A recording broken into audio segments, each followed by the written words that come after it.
بسم اللہ الرحمن الرحیم الصلاۃ والسلام علیکہ یا سیدی یا رسول اللہ وعلی آلک و اصحابک یا سیدی یا حبیب اللہ۔ صحیح بخاری شریف کتاب المناقب کا باب نمبر 75۔ بابو یا بابن کان النبی صلی اللہ علیہ وسلم تنام عینہ ولا ینام قلبہ، کہ نبی کریم علیہ السلام کی آنکھیں سوتی تھیں اور آپ کا دل نہیں سوتا تھا۔ رواہ سعید بن میناء عن جابر عن النبی صلی اللہ علیہ وسلم۔ اس حدیث کو سعید بن مینا نے حضرت جابر رضی اللہ تعالیٰ عنہ سے اور انہوں نے نبی کریم علیہ السلام سے روایت کیا ہے۔ یہ حدیث موصولاً امام بخاری رحمۃ اللہ علیہ کتاب الاعتصام کے اندر لے کر آئے ہیں۔ حدیث نمبر 7281 ہے کتاب الاعتصام میں۔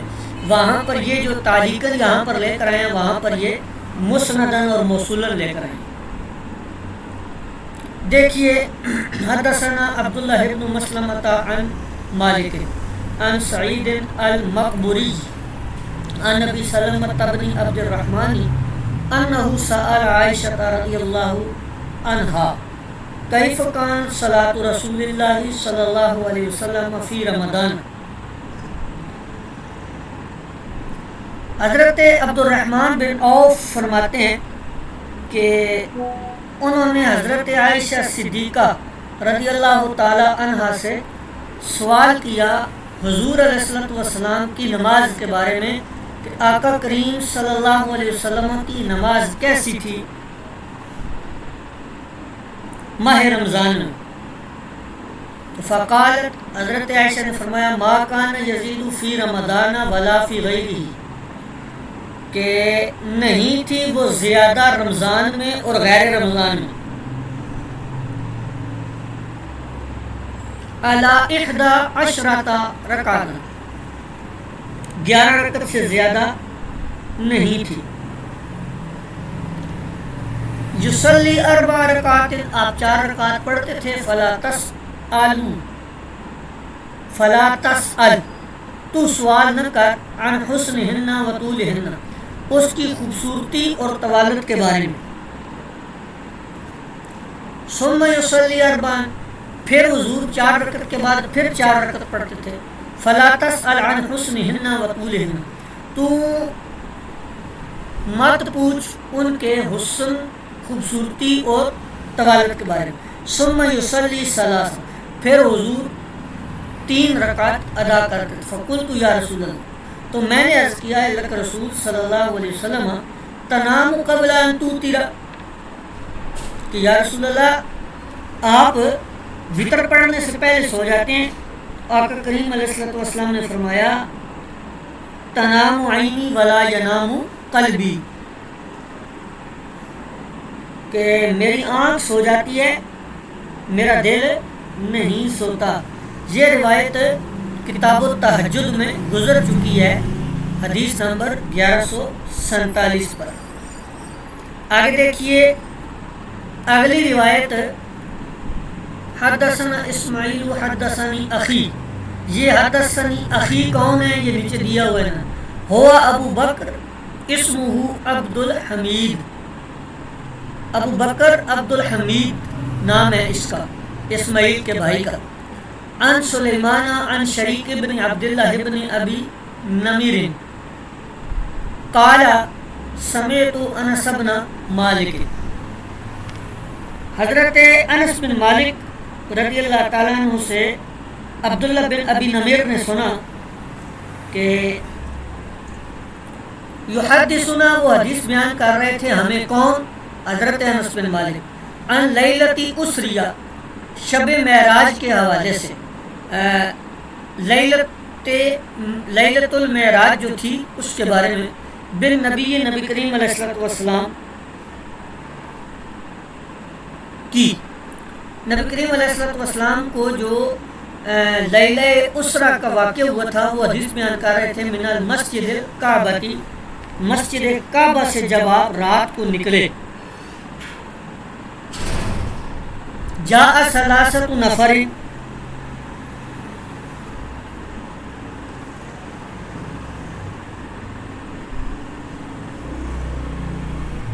آپ پر وحی نازل ہونے سے پہلے، یعنی کہ جب آپ نکلے تو اس سے پہلے 3 فرشتے آئے یا 3 گروہ آئے فرشتوں کے، قبل ان یوحی الیہ، قبل اس کے کہ آپ کی طرف وحی آتی، وَهُوَ نَائِمٌ فِي الْمَسْجِدِ الْحَرَامِ، اس حال میں کہ آقا کریم علیہ الصلوۃ والسلام مسجد حرام میں آرام فرما رہے تھے، فقال اولہم، ان میں سے ایک نے کہا جو پہلا تھا، ایہم ہوا، وہ کون ہے؟ فقال اوسطہم ہوا خیرہم، تو دوسرے نے کہا وہ بہترین ہے یا سب سے بہتر ہے، ان میں سے بہتر ہے۔ وقال آخرہم، یہاں پر یہ عبارت کے اندر نہیں ہے، لیکن شروعات کے اندر ائمہ نے بتایا کہ حضور جب آرام فرما رہے تھے تو حضرت حمزہ اور حضرت جعفر بن ابی طالب کے درمیان سوئے ہوئے تھے، تو فقال اولہم، ان میں سے پہلے نے کہا ایہم ہوا، تو دوسرے نے کہا وہ خیرہم، وہ ان دونوں سے بہتر ہے، یعنی حضور حضرت حمزہ اور جعفر بن ابی طالب سے بہتر ہے۔ وقال آخرہم، تیسرے فرشتے نے کہا خذوا خیرہم، ان کو لے کر چلو جو ان میں بہتر ہے سب سے۔ فکانت تلک، اس رات صرف اتنا ہی واقعہ ہوا، فلم یرہم، حتیٰ کہ وہ فرشتے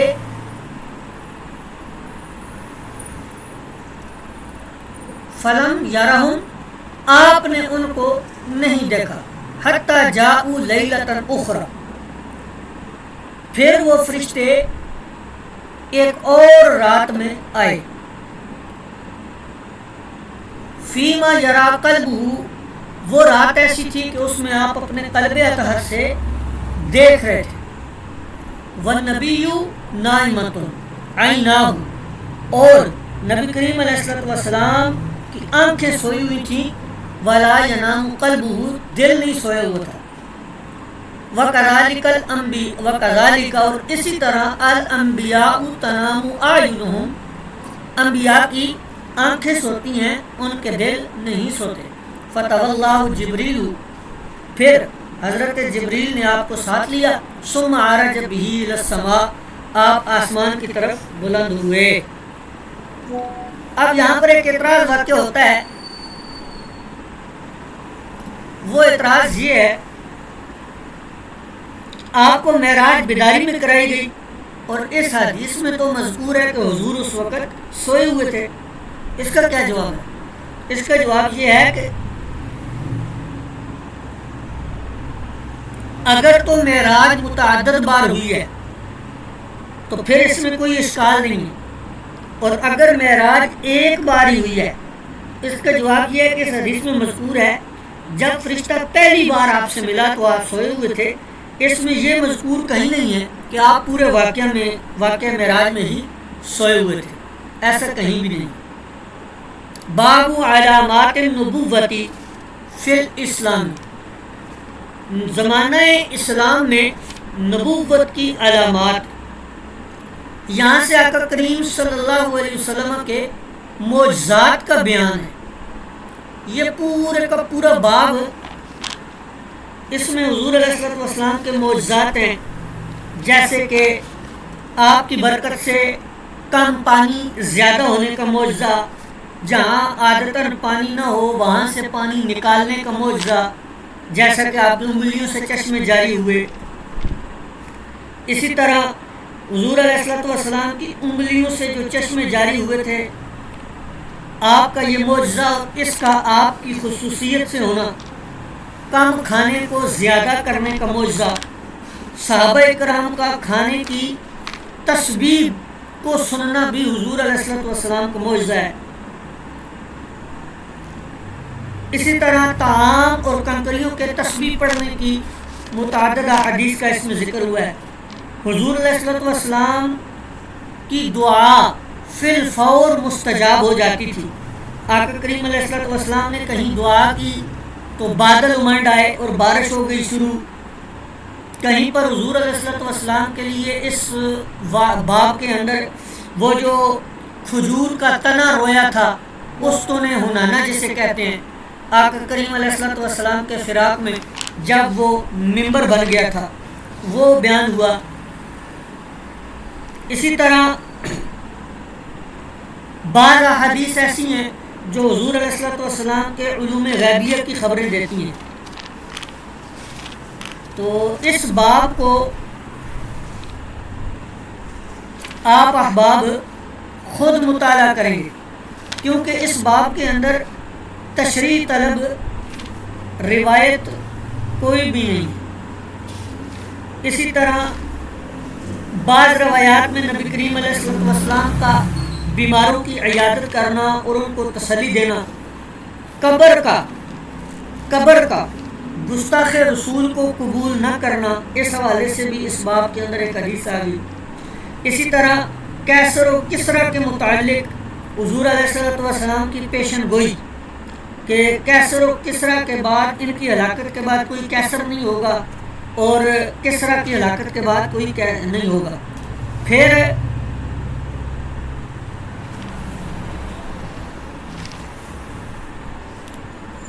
اسی طرح اس باب کے اندر حضور علیہ السلام کی وہ حدیث بھی بیان ہوئی ہے جس کے اندر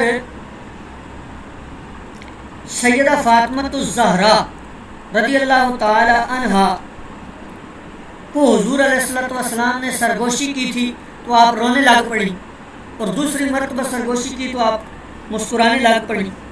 تو حضور نے فرمایا تھا کہ تم مجھ سے سب سے پہلے آ کر ملو گی۔ تو یہ حدیث اس کے اندر بیان ہوئی۔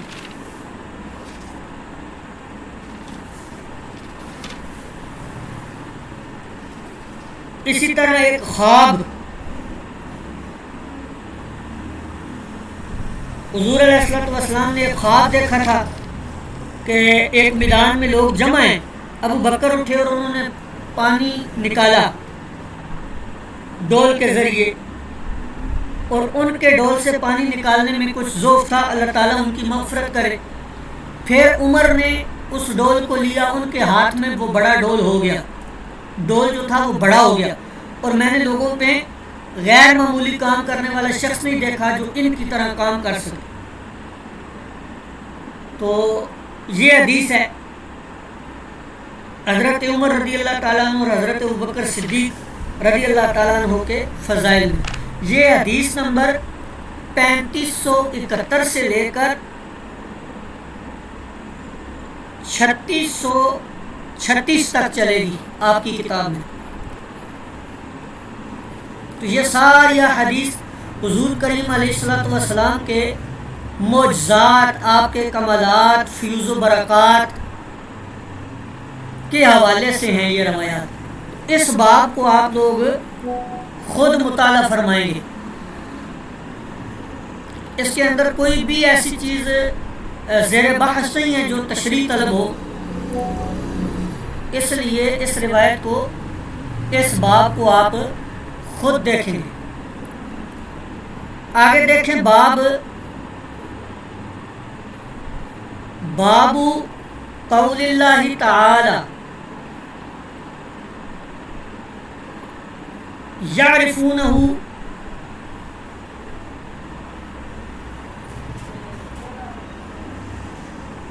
کما یعرفون ابناءہم۔ یہ اگلا باب آپ کا باب نمبر 77 ہے۔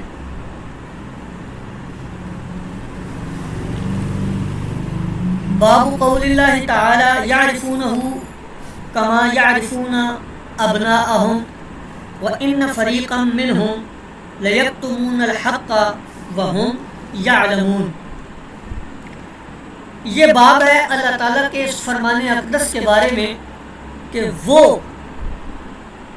یعنی جو یہود ہیں وہ اس کو یعنی حضور علیہ الصلوۃ والسلام کو ایسے پہچانتے ہیں جیسے اپنے بیٹوں کو پہچانتے ہیں، اور بے شک ان میں سے ایک گروہ جان بوجھ کر حق کو چھپاتا ہے، ان میں سے ایک گروہ حق کو چھپاتا ہے اس حال میں کہ وہ جانتا ہے۔ اس کا ترجمہ بمحاورہ کیا ہوگا؟ ان میں سے ایک گروہ جان بوجھ کر جانتے ہوئے بھی حق کو چھپاتا ہے۔ حدیث مبارکہ دیکھیے، حدثنا عبداللہ بن یوسف اخبرنا مالک بن انس عن نافع عن عبداللہ بن عمر ان الیہود جاءوا الى رسول اللہ فذکروا له ان رجلا منهم وامرأة زنیا۔ حضرت عبداللہ بن عمر کہتے ہیں کہ یہودی حضور علیہ السلام کے پاس تشریف لائے،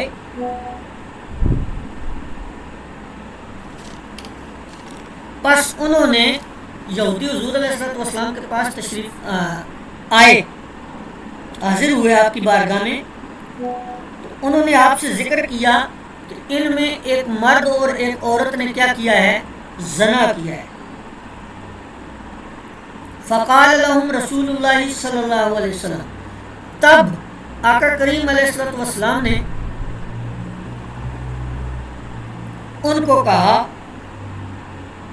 یا ان سے پوچھا، ما تجدون فی التوراۃ فی شأن الرجم، تم تو تورات میں تم تورات میں رجم کے بارے میں کیا لکھا ہوا پاتے ہو؟ کیا پاتے ہو تم تورات میں فی شأن رجمی، رجم کے بارے میں؟ فقال، انہوں نے کہا، نفضحهم ویجلدون، ہم ان کو رسوا کرتے ہیں اور کوڑے لگاتے ہیں، یعنی رجم کی بات انہوں نے نہیں کی۔ فقال عبداللہ بن سلام، حضرت عبداللہ بن سلام نے کہا، کذبتم، تم کیا کرتے ہو؟ جھوٹے ہو، تم نے جھوٹ بولا۔ فأتوا، کذبتم، تم نے جھوٹ بولا، ان فیہا الرجم، بے شک اس میں، کس میں؟ تورات میں رجم کا حکم موجود ہے، تم لوگوں نے جھوٹ بولا کہ اس کو رسوا کرتے ہیں اور کوڑے لگاتے ہیں۔ فأتوا بالتوراۃ فنشروها، پس تورات کو لایا گیا، یا وہ تورات لے کر آئے، پھر اس کو کھولا، فنشروها، پھر اس کو کھولا۔ فوضع احدهم يده على آیۃ الرجم، اندازہ لگائیں یہودیوں کی حرکت کا۔ فوضع احدهم يده على آیۃ الرجم، تو انہوں نے، ان میں سے ایک شخص نے اپنا ہاتھ رجم کی آیت پر رکھ دیا اور اس کو چھپا لیا۔ فقرأ ما قبلها وما بعدها، تو اس نے پڑھا، قرأت کیا تورات شریف میں سے جو اس سے پہلے تھا اور جو اس کے بعد تھا، تو درمیان میں اس نے کیا رکھ دیا؟ ہاتھ۔ فقال له عبداللہ بن سلام، تو حضرت سیدنا عبداللہ بن سلام نے کہا، ارفع یدک، اپنا ہاتھ اٹھا۔ فرفع یدہ، پس اس نے اپنا ہاتھ اٹھایا۔ فاذا فیہا آیۃ الرجم، تو تب ہی وہاں پر کیا لکھی ہوئی تھی؟ اس کے ہاتھ کے نیچے آیت رجم لکھی تھی۔ فقالوا، تو انہوں نے کہا، صدق یا محمد، اے محمد آپ نے سچ کہا، فیہا آیت الرجم، اس میں آیت رجم لکھی ہوئی ہے۔ فامر بہما رسول اللہ صلی اللہ علیہ وسلم فرجما، تو حضور علیہ السلام نے ان دونوں کو رجم کرنے کا حکم دیا۔ قال عبداللہ، یہ حضرت عبداللہ سے مراد عبداللہ بن عمر ہے۔ فرأیت الرجل یحنی علی المرأة یقیها الحجارۃ، حضرت عبداللہ نے کہا، میں نے دیکھا کہ مرد اس عورت پر جھک کر اس کو عورتوں سے بچا رہا تھا۔ اب اس حدیث مبارکہ سے بہت ساری چیزیں واضح ہوتی ہیں۔ ایک تو یہ کہ حضور علیہ السلام کی شان اور عظمت اور مقام کو چھپانا یہ یہودیوں کا وتیرہ ہے، ان کا طریقہ کار ہے۔ دوسرا یہ کہ حضور علیہ السلام کو تورات کا علم تھا، تبھی تو آقا کریم علیہ السلام نے ان سے ان کی کتاب کے حوالے سے بات کی۔ جب انہوں نے انکار کیا تو تورات لائی گئی، اور پھر انہوں نے جب ہاتھ رکھ لیا تو عبداللہ بن سلام جو تھے یہ تورات شریف کے حافظ تھے۔ آپ نے اس کو فرمایا کہ ارفع یدک، اپنا ہاتھ اٹھا۔ تو اب جب تورات شریف سے بھی آیت رجم نکل آئی، حکم رجم نکل آیا، اب حضور علیہ السلام نے، کیونکہ وہ یہودی تھے، تورات کو مانتے تھے، تو ان کو ان کی کتاب کے مطابق شرعی مسئلہ بیان کیا۔ تو اس سے یہ معلوم ہوا کہ اگر آپ کا کوئی مخالف ہے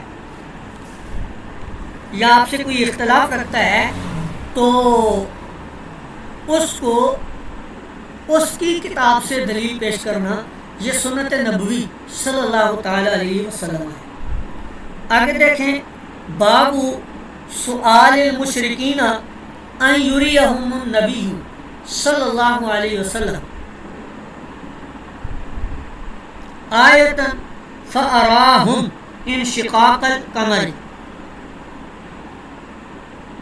کہ مشرکین کا سوال کرنے کے بارے میں یہ بات ہے، کس حوالے سے کہ وہ نبی کریم علیہ السلام ان کو معجزہ دکھائیں، تو آپ نے ان کو چاند کا شک ہونا دکھایا، چاند ٹکڑے کر کے دکھایا۔ چاند کا شک ہونا یہ بہت عظیم معجزہ ہے۔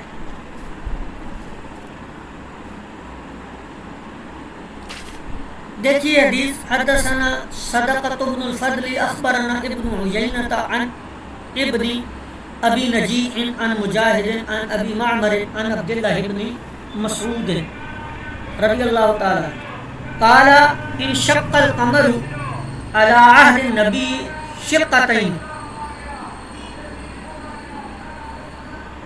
حضرت عبداللہ بن مسعود بیان کرتے ہیں کہ حضور علیہ السلام کے عہد مبارک میں چاند جو ہے وہ دو ٹکڑوں میں کٹ گیا، دو ٹکڑوں میں شک ہو گیا۔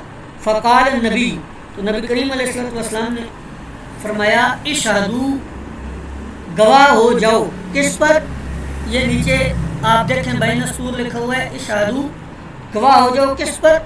ای علی نبوتی، میری نبوت پر۔ تو یہ بڑا عظیم معجزہ ہے۔ تو یہ احادیث متواترہ سے ثابت ہے۔ حافظ ابن کثیر رحمۃ اللہ علیہ نے لکھا ہے کہ تمام مسلمانوں کا اس پر اجماع ہے کہ نبی کریم علیہ السلام کے زمانہ میں شق قمر ہوا ہے۔ اس کے ثبوت میں احادیث متواترہ منقول ہیں جن کے احاطہ سے قطعیت کا ثبوت ہوتا ہے۔ اس پر ایک مکمل کتاب بھی لکھی ہوئی ہے، چاند اشارے سے ہو چاک، مولانا میثم رضا قادری صاحب کی، میثم عباس قادری صاحب کی۔ تو وہ مطالعہ کرنی چاہیے، اپنا ذوق بنائیں مطالعہ والا۔ تو شق قمر کے حوالے سے چاند اشارے سے ہو چاک، یہ کتاب آپ مطالعہ فرمائیں۔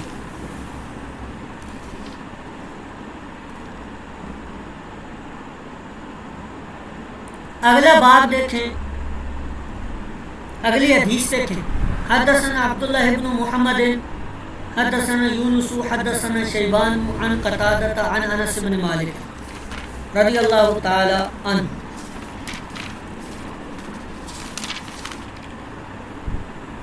عن انس بن مالک، حضرت قتادہ حضرت انس بن مالک رضی اللہ تعالیٰ عنہ سے روایت کرتے ہیں کہ وقال علی خلیفت، مجھ سے خلیفہ نے کہا، حدثنا یزید بن زریع حدثنا سعید عن قتادہ عن انس، مجھ سے خلیفہ نے کہا، یہاں سے آگے یہ تحویل ہو رہی ہے، الگ سند چل رہی ہے، ٹھیک ہے، یہاں تک ایک سند ہے انس بن مالک کی طرف، وقال علی خلیفت، یہاں سے التحویل ہے، یہ امام بخاری کہہ رہے ہیں کہ مجھ سے خلیفہ نے کہا، یہ راوی ہیں، اور یہ آگے الگ سند ہے حضرت انس طرف، انہ حدثهم ان اہل مکہ سألوا رسول اللہ صلی اللہ علیہ وسلم ان یریہم آیت،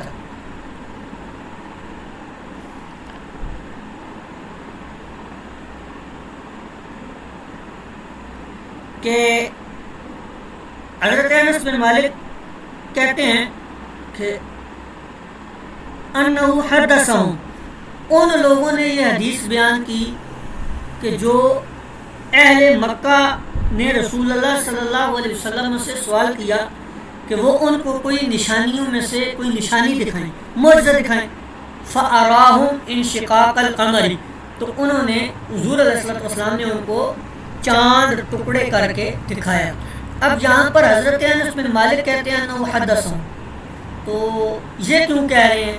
اس کا جواب فتح الباری میں حافظ ابن حجر اسقلانی نے دیا ہے کہ حضرت انس اور حضرت ابن عباس یہ دونوں حاضر نہیں تھے اس وقت جب یہ معجزہ شق القمر ہوا، تو ظاہری بات ہے انہوں نے صحابہ کرام سے سنا، اس لیے انہوں نے اپنی وضاحت دے دی انہو حدثہم کہ ہمیں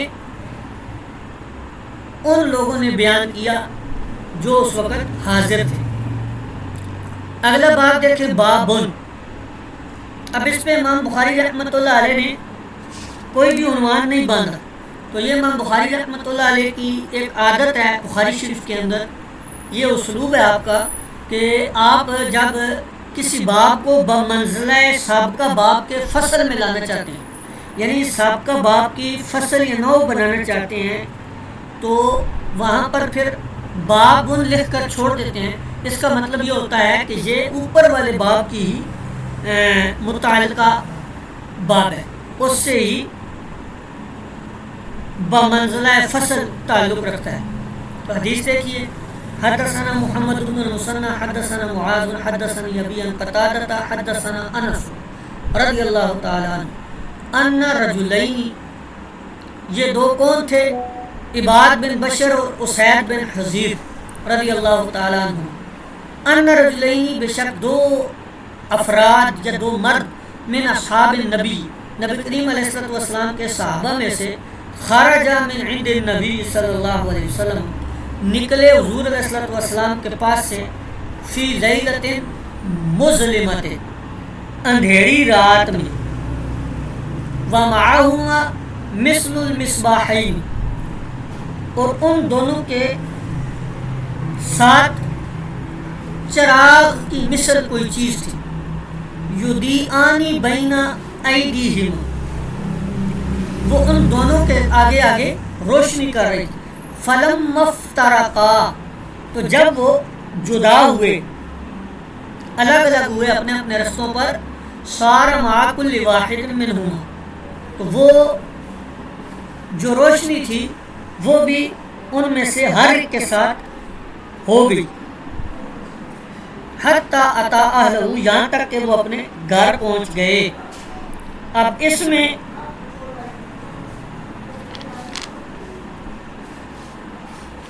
علماء نے یہ لکھا ہے کہ اس حدیث مبارکہ سے کرامت کا ثبوت ہوتا ہے۔ صحابہ کرام اور ان کے بعد کے مسلمانوں کی کرامات دراصل نبی کریم علیہ السلام کے معجزات ہی سے متعلق ہے۔ یہ ایک سلفی شارح ہیں بخاری شریف کے، محمد بن صالح العثیمین، عرب کے تھے یہ، انہوں نے کتاب لکھی ہے شرح صحیح بخاری شریف پر۔ اس کے اندر یہ لکھتے ہیں کہ اولیاء اللہ کی کرامات اس امت میں اور اس سے پہلی امتوں میں ثابت ہیں، اور اہل السنہ والجماعہ کا مذہب اولیاء کی کرامات کی تصدیق ہے۔ اللہ تعالیٰ ان کے ہاتھوں سے جو خلاف عادت کام ظاہر فرماتا ہے اور ان کو انواع علوم اور مکاشفات عطا فرماتا ہے، ان کی تصدیق ہے۔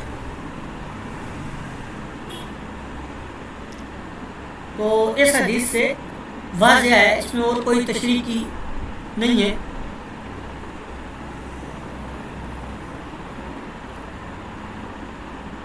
آگے دیکھیں حدیث مبارکہ، بڑی مشہور حدیث ہے، اکثر آپ سنتے بھی رہتے ہیں، بلکہ جو خطیب حضرات ہیں وہ تو اکثر اس کو بیان بھی کرتے ہیں۔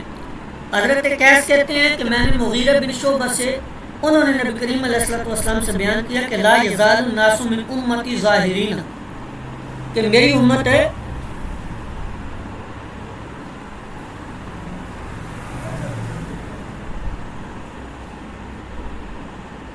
کہ کچھ لوگ ہمیشہ غالب رہیں گے، حتیٰ یأتیہم امر اللہ، یہاں تک کہ اللہ کا حکم آ جائے، وہم ظاہرون، اس حال میں کہ جب اللہ کا حکم آئے گا تو وہ اس وقت بھی غالب ہی ہوں گے۔ اس حدیث میں نبی کریم علیہ الصلوۃ والسلام کی پیشن گوئی ہے، آپ کی امت کا ایک گروہ قیامت تک غالب رہے گا، اور عہد رسالت سے لے کر آج تک یہ گروہ غالب ہی ہے۔ اب اس گروہ سے مراد کون سا گروہ ہے؟ اس میں پھر ائمہ نے مختلف اقوال نقل کی ہیں۔ سب سے بہترین جو گفتگو کی ہے وہ علامہ نووی رحمۃ اللہ علیہ نے فرمائی۔ آپ فرماتے ہیں کہ یہ بھی ہو سکتا ہے کہ اس گروہ کی متعدد انواع ہوں، بعض بہادر جنگجو مجاہدین ہوں، بعض فقہاء ہوں، بعض محدثین ہوں، بعض زاہدین اور عبادت گزار ہوں، اور بعض نیکی کو حکم دینے والے اور برائی سے روکنے والے علماء ہوں، اور ان میں اہل خیر کی اور بھی انواع مراد ہو سکتی، اور یہ ضروری نہیں کہ وہ سب مجتمع ہوں، بلکہ یہ بھی ہو سکتا ہے کہ وہ روئی زمین پر مختلف علاقوں میں، اور اس میں حدیث میں یہ دلیل ہے کہ اجماع حجت ہے، اور حجیت اجماع پر اس حدیث سے استدلال کرنا زیادہ صحیح ہے۔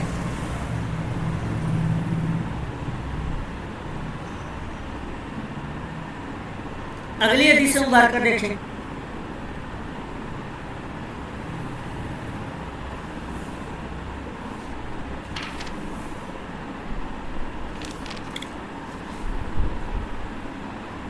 حدثني الحميدي حدثنا الوليد حدثني ابن جابر حدثني أمير بن هاني أنه سمع معاوية۔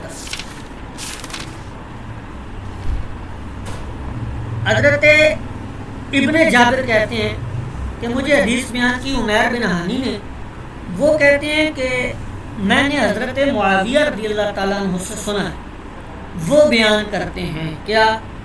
سمعت النبی، کہ میں نے نبی کریم علیہ الصلوۃ والسلام سے سنا ہے کہ لا یزال من امتی امت قائمۃ بامر اللہ، کہ میری امت کا ایک گروہ ہمیشہ اللہ کے دین، اللہ کے احکام پر، اللہ کے حکم پر قائم رہے گا۔ لا یضرهم من خذلهم ولا من خالفهم، جو ان کو رسوا کرنا چاہے گا یا ان کی مخالفت کرنا چاہے گا، لا یضرهم، وہ ان کو ضرر نہیں پہنچا سکے گا، حتی یأتی امر اللہ، یہاں تک کہ اللہ کا امر آ جائے، یعنی الساعہ، قیامت آ جائے، وہم علی ذالک، اور وہ اسی پر ہوں گے، یعنی وہ اسی دین پر، اسی شریعت پر قائم ہوں گے۔ قال عمیر بن ہانی قال مالک بن یخامرہ قال معاذ بن جبل وہم بالشام، یہ مالک یہ گمان کرتا ہے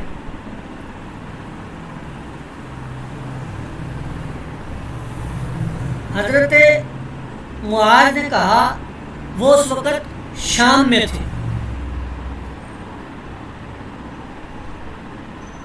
اور معاویہ نے کہا، فقال معاویہ، تو حضرت معاویہ نے کہا، ھذا مالک، یہ مالک ہے، یزعم، وہ گمان کرتا ہے، انہ سمع معاذ، کہ اس نے یہ حضرت معاذ سے سنا ہے، یقول وہم بالشام، اور جب وہ یہ بیان فرما رہے تھے تو وہ کہاں تھے؟ شام میں تھے۔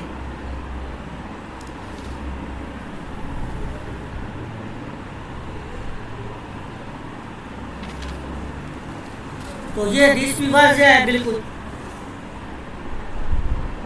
آگے دیکھیے اگلی حدیث مبارکہ۔ حدثنا علی بن عبداللہ حدثنا سفیان حدثنا شبیب بن غرقدہ قال سمعت الحي يتحدثون عن عروة هو البارقي.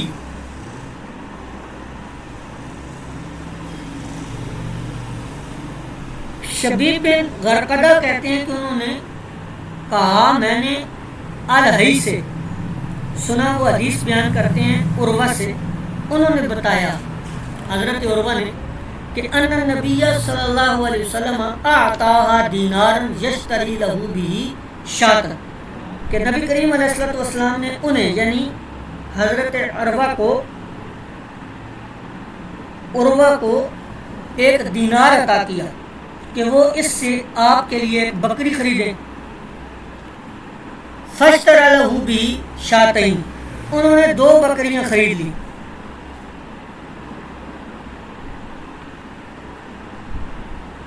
فباع احداہما بدینار، پھر ان دونوں میں سے جو ایک تھی دوسری اس کو 1 دینار کے بدلے بیچ دیا. فجاءہ بدینار وشاۃ، پس وہ آئے آقا کریم علیہ السلام کی بارگاہ میں 1 دینار اور 1 بکری کے ساتھ.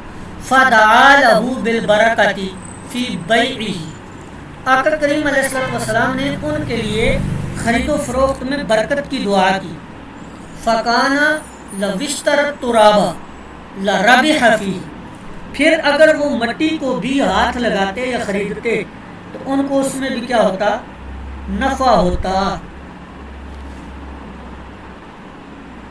اب یہاں پر یہ دیکھیں سمعت الحی، یہ مبہم ہے راوی.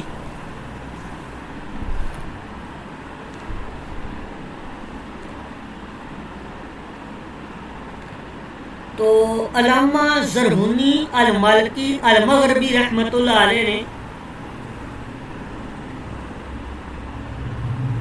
الفجر الساطع علی الصحیح الجامع، یہ بخاری شریف کی ایک شرح ہے، اس کے اندر یہ لکھا ہے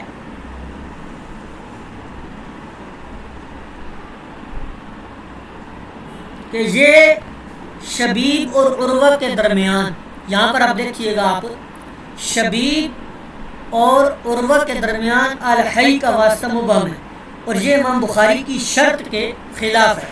یہ اعتراض ہوا جی. حافظ ابن حجر اسقلانی رحمۃ اللہ علیہ اس کا جواب دیتے ہوئے فرماتے ہیں کہ علامہ ابن القطان کا اعتراض صحیح ہے. یہ اعتراض علامہ ابن القطان نے کیا، صحیح ہے اعتراض، لیکن واسطہ کے مبہم ہونے کی وجہ سے اس حدیث کی روایت کرنے میں کوئی معنی نہیں ہے. کیوں؟ کیونکہ حی نام کے بکثرت راوی موجود ہیں اور ان سب کا جھوٹ پر متفق ہونا عادتاً محال ہے. ایک تو یہ. دوسرا چیز کہ اس کے علاوہ امام احمد، ابو داؤد، ترمذی اور ابن ماجہ کی روایت میں اس کے متعدد شواہدات و متابعات ہیں. اگر یہاں پر مبہم ہے بھی تو وہ شواہدات و متابعات کے ساتھ ابہام رفع ہو گیا اور اعتراض ختم ہو گیا.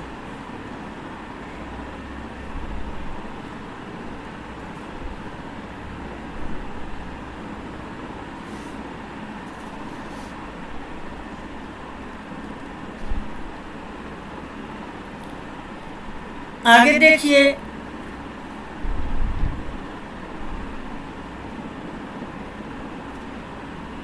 وَلَٰكِن سَمِعْتُهُ يَقُولُ، لیکن میں نے ان سے سنا ہے کہ وہ بیان کرتے ہیں. یہ اوپر سے سند لے کر آئے نا. اب یہ قال سفیان سے، یہاں سے اب یہ کہتے ہیں لیکن سمعتہ، میں نے سنا ہے، لیکن میں نے سنا ہے یقول سمعت النبی، کہ حضرت عروہ کہتے ہیں کہ میں نے حضور علیہ السلام سے سنا یقول والخیل معقود بنواصی الخیل الی یوم القیامت، کہ گھوڑوں کی پیشانیوں میں قیامت تک خیر بندھی ہوئی ہے. انہوں نے بتایا کہ انہوں نے ان کے گھر میں 70 گھوڑے دیکھے. وَلَقَدْ رَأَيْتُ فِي دَارِهِ 70 فَرَسًا قال سفیان یشتری لہ شاۃ کأنہا اضحیۃ. اور سفیان نے بتایا کہ عروہ نے جو آپ کے لیے بکری خریدی تھی وہ گویا کہ قربانی کی بکری تھی۔ اب اگلی روایات ساری اسی مفہوم کی ہیں کہ گھوڑوں کے پیشانیاں جو ہیں ان میں قیامت تک خیر ہے۔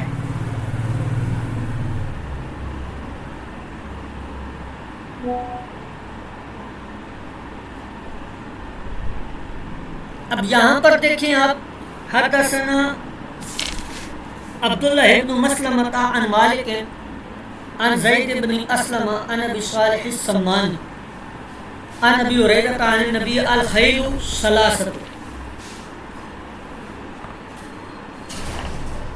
کہ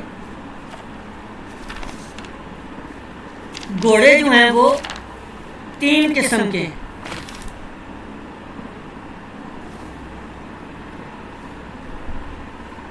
لرجل اجر ولرجل ستر وعلی رجل وزر۔ ایک قسم مرد کے لیے باعث اجر ہے اور دوسری مرد کے لیے ستر ہے اور تیسری قسم مرد کے لیے گناہ ہے۔ اب آگے ان کی تفصیل ہے۔ بہرحال وہ کہ جو مرد کے لیے باعث اجر ہے وہ گھوڑا ہے جس کو اس نے اللہ کے راستے میں باندھا، پس اس کی رسی چراگاہ میں یا باغ میں لمبی کر رکھی ہے، وہ اس چراگاہ یا باغ کے طول میں کچھ چرتا ہے، کیا کرتا ہے؟ کچھ چرتا ہے، وہ اس کی نیکیاں ہوتی ہیں۔ اور اگر وہ اپنی رسی توڑوا کر ایک بلندی پر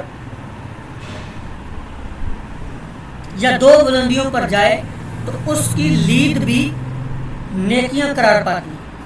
اور اگر وہ کسی دریا کے پاس سے پانی پیے،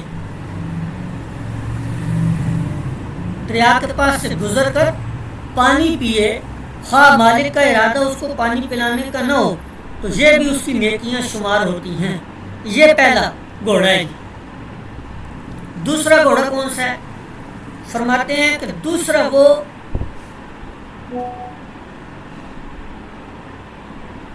جو پردہ پوشی ہے، وہ کیا ہے کہ ایک مرد نے گھوڑا ضرورت کی وجہ سے اور پردہ پوشی کے لیے اور سوال سے بچنے کے لیے باندھا ہے، اور وہ اس گھوڑے کی گردن اور اس کی پیٹھ میں اللہ تعالیٰ کے حق کو نہیں بھولا، تو یہ گھوڑا اس کے لیے پردہ پوشی کا کیا ہے؟ باعث ہے، باعث ہو۔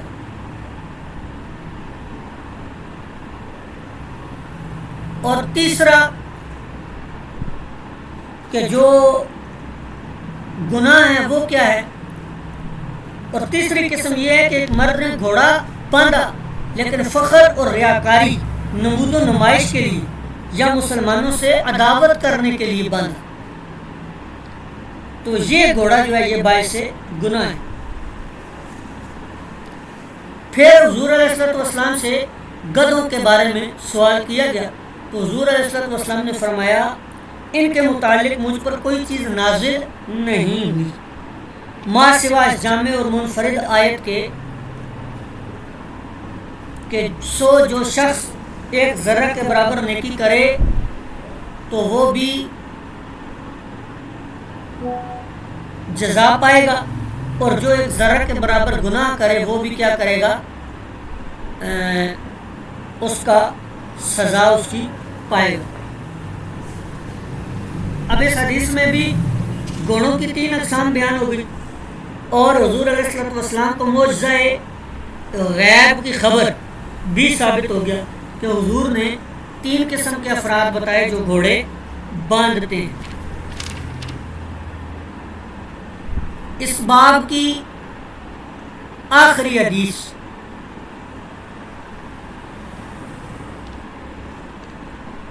دیکھیں، حدثنا ابراہیم بن المنذری، حضرت ابراہیم بن منذر سے حدثنا ابن ابی فدیک عن ابن ابی ذئب عن المقبوری عن ابی ہریرہ قال قلت یا رسول اللہ، حضرت ابو ہریرہ رضی اللہ تعالیٰ عنہ فرماتے ہیں کہ میں نے عرض کیا ہے اللہ کے رسول،